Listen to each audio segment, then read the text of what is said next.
The Mystery of Melchizedek, the King and Priest Without Genealogy. Part 1. The Introduction. Planting the Seed Mystery. As the flickering flame of the candle casts dancing shadows across ancient parchment, we find ourselves drawn into the depths of sacred texts, seeking whispers of forgotten truths. Tonight, we turn our gaze to one of the most enigmatic figures to stride across the pages of the Old Testament, Melchizedek. He appears as suddenly as a desert mirage and vanishes just as swiftly, a king and priest whose very existence challenges our understanding of lineage, authority, and divine appointment. Who was this mysterious figure, seemingly without father, without mother, without beginning of days or end of life? His brief appearance in Genesis, coupled with profound reflections in the Psalms and the Book of Hebrews, unveils a paradox that has puzzled scholars and theologians for millennia. Tonight, we embark on a contemplative journey to unravel the profound implications of Melchizedek, not merely as a historical anomaly, but as a pivotal signpost pointing to a greater, eternal priesthood. Part 2. The Body, the Journey of Deep Discovery. A. The historical and cultural context, a patriarchal world interrupted. To truly appreciate the enigma of Melchizedek, we must first immerse ourselves in the patriarchal society of ancient Canaan, a world where lineage was paramount. In the early Bronze Age, tribal identity, land ownership, and even religious authority were inextricably linked to one's ancestry. To be without genealogy was, in essence, to be without a recognized place in society, without legitimate claim to power, and certainly without the qualifications for priesthood. The priesthoods of the ancient Near East, much like the later Levitical priesthood in Israel, were hereditary. Yet, into this meticulously structured world steps Melchizedek, a king and priest of God Most High, seemingly self-appointed, or perhaps divinely appointed outside all conventional human systems. His appearance in Genesis 14 occurs during a tumultuous time, shortly after Abraham rescues Lot from the Confederacy of Kings. This period predates the Mosaic Law, the covenant with Israel, and the establishment of the Levitical priesthood. It is a moment of raw, emergent faith, where the lines between political and spiritual authority were often blurred, and divine encounter was direct and personal. Melchizedek, therefore, represents an ancient, perhaps primordial, form of worship and leadership, untouched by the later specificities of Israelite law. B. Decoding the Scripture. Echoes in Genesis, Psalms, and Hebrews. Our primary encounter with Melchizedek is tantalizingly brief, nestled within Genesis 14:18-20. Then Melchizedek, king of Salem, brought out bread and wine. He was priest of God Most High, and he blessed Abram and said, "Blessed be Abram by God Most High, creator of heaven and earth. And praise be to God Most High, who delivered your enemies into your hand." Then Abram gave him a tenth of everything. This concise account reveals several critical details. He is a king of Salem, traditionally identified with Jerusalem, a priest of God Most High El Elyon, a Canaanite deity title appropriated by Abraham, and he blesses Abraham, receiving a tithe in return. This act of Abraham tithing to Melchizedek is profoundly significant, implying Melchizedek's superior status and authority, even over the patriarch chosen by God. The next mention leaps forward centuries to Psalm 110:4, a messianic psalm universally understood to refer to the coming Messiah. The Lord has sworn and will not change his mind. You are a priest forever, in the order of Melchizedek. This single verse elevates Melchizedek from a historical curiosity to a prophetic type, establishing an eternal priesthood that bypasses the temporary, earthly, Levitical order. The phrase "in the order of Melchizedek" signifies a unique, non-hereditary, and enduring priestly authority directly established by divine oath. However, it is in the Book of Hebrews, particularly chapters 5, 6, and 7, that Melchizedek's significance is fully unveiled. The author of Hebrews masterfully expounds on the psalm, presenting Melchizedek as a prefigurement of Jesus Christ. Hebrews 7:1-3 states, For this Melchizedek, king of Salem, priest of the Most High God, met Abraham returning from the slaughter of the kings and blessed him. And to him, Abraham apportioned a tenth part of everything. First, by translation of his name, he is king of righteousness, and then he is also king of Salem, that is, king of peace.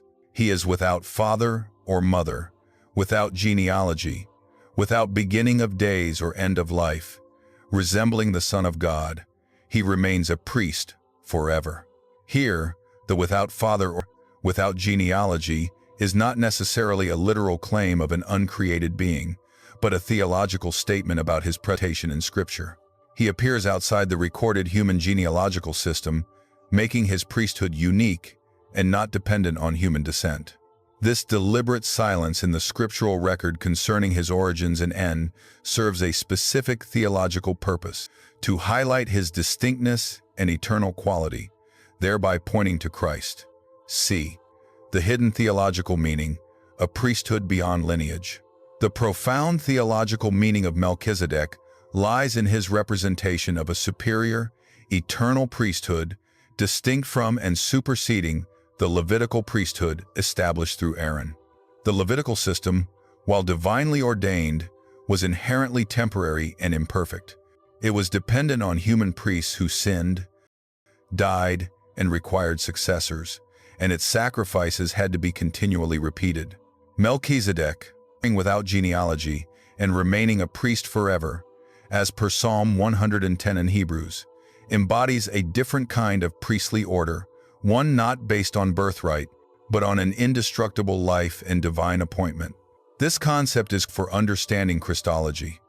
Jesus, descended from the tribe of Judah, could not be a priest according to the Levitical law. Yet, the New Testament declares him to be the ultimate high priest in the order of Melchizedek. This establishes a radical paradigm shift. Christ's priesthood is not passed down through human lineage. It is eternal, unchangeable, and perfect. He is both king of righteousness and peace and priest, just as Melchizedek was, fulfilling a type that transcends the limitations of the Mosaic covenant. Melchizedek's historical encounter with Abraham foreshadows the blessing, superior authority, and eternal nature of Christ's priestly ministry, offering a definitive and final atonement for sin. D. Controversies and theories. Unveiling the interpretive landscape. The mysterious nature of Melchizedek has naturally given rise to various interpretations and debates throughout history. One prominent theory, favored by some early church fathers and even some modern scholars, is that Melchizedek was a Christophany, a pre-incarnate appearance of Jesus Christ himself. The description in Hebrews 7, particularly the phrase resembling the Son of God, lends itself to this interpretation, suggesting a divine, rather than merely human, nature. If Melchizedek were literally the Son of God, his without father or mother and without beginning or end would make perfect sense. However, another widespread view is that Melchizedek was a historical human king and priest, whom God chose to highlight in a unique way to foreshadow Christ. In this view, the without genealogy and eternal priesthood refer to the scriptural presentation and typological significance of his ministry rather than his literal biological origins or immortality. D. Controversies and theories. Unveiling the interpretive landscape. These differing perspectives underscore the enduring power of Melchizedek's mystery. Was he merely a human figure used by God, or was he a direct manifestation of God himself? Both interpretations strive to make sense of a figure who stands outside the normal flow of biblical history, yet holds immense theological weight. What remains undeniable, regardless of the precise nature of his being, is his role as a divinely appointed bridge, connecting the earliest patriarchal faith to the ultimate priesthood of Christ. Part 3. The conclusion, the eternal echo. We have journeyed through the sparse yet potent scriptural landscape surrounding Melchizedek, a king of righteousness and peace, a priest of God Most High, who emerged from the shadows of antiquity to bless Abraham and receive his tithes.